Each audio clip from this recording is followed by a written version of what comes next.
Chief Minister Yumnam Khemchand today reviewed the development works at newly integrated airport terminal building and also reviewed ongoing development works at Paona Bazaar area. Chief Minister Khemchand was accompanied by Chief Secretary, Additional Chief Secretary, Commissioner Home, Director Airport and Director Transport during the inspection event.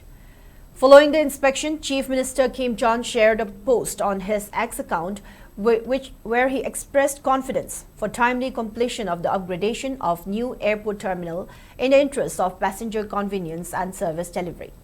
The Chief Minister, however, pointed out certain shortcomings in workmanship and has reportedly directed the concerned officials to address and rectify these deficiencies without delay.